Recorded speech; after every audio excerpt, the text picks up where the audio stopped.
فرمان مصطفیٰ صلی اللہ تعالی علیہ وآلہ وسلم، بے شک اللہ عز و جل اور اس کے فرشتے صفوں کے خلا کو پور کرنے والوں پر رحمت بھیجتے ہیں۔ اب یہ جو صفوں میں جو گیپ اور خلا ہوتے ہیں نا، گیپس ہوتے ہیں، ان کو پور کرنے کی نیت کر لیجئے۔ فرمان مصطفیٰ صلی اللہ تعالی علیہ وآلہ وسلم، جو بندہ صف کے خلا کو پور کرتا ہے اللہ تعالیٰ اس کا ایک درجہ بلند فرماتا ہے اور فرشتے اس پر خیر نچھاور کرتے ہیں۔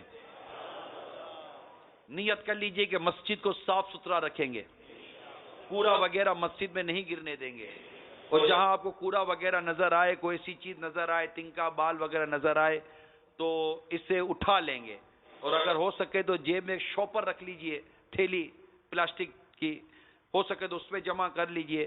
سرکار مدینہ صلی اللہ تعالی علیہ وآلہ وسلم نے ارشاد فرمایا، جو مسجد سے تکلیف دہ چیز نکالے گا اللہ عز و جل اس کے لیے جنت میں ایک گھر بنائے گا۔ نیکیاں کریں گے، نیکیاں کریں گے، نیکیاں کریں گے، اور انشاءاللہ خوب نیکیاں کریں گے، اور نماز با جماعت ادا کریں گے، اور الحمدللہ نماز کا انتظار کریں گے۔ ایک نماز سے دوسری نماز کا انتظار کریں گے، دوسری نماز سے تیسری نماز کا انتظار کریں گے۔ میرے آقا صلی اللہ تعالی علیہ وآلہ وسلم نے ارشاد فرمایا، کیا تمہیں ایسے عمل کے بارے میں نہ بتاؤں جس کے سبب اللہ تعالی خطا کو مٹاتا اور گناہوں کو معاف فرماتا ہے؟ صحابہ کرام علیہم رضوان نے عرض کی، یا رسول اللہ صلی اللہ تعالی علیہ وآلہ وسلم ضرور بتائیے۔ ارشاد فرمایا، مشقت کے وقت کامل وضو کرنا، مسجد کی طرف کثرت سے آمد و رفت رکھنا، اور ایک نماز کے بعد دوسری نماز کا انتظار کرنا۔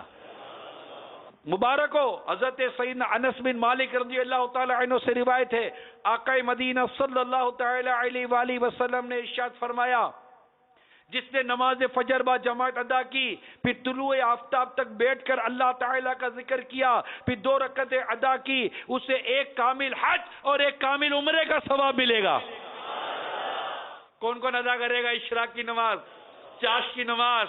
ماشاءاللہ، سبحان اللہ۔ ایک اور حدیث سنیے، فرمان مصطفیٰ صلی اللہ تعالی علیہ وآلہ وسلم، جو نماز فجر کے بعد چاش کی 2 رکعتیں ادا کرنے تک اپنی جگہ بیٹھا رہے اور خیر کے علاوہ کوئی بات نہ کہے، اس کے گناہ معاف کر دیے جائیں گے اگرچہ سمندر کے جھاگ سے زیادہ ہوں۔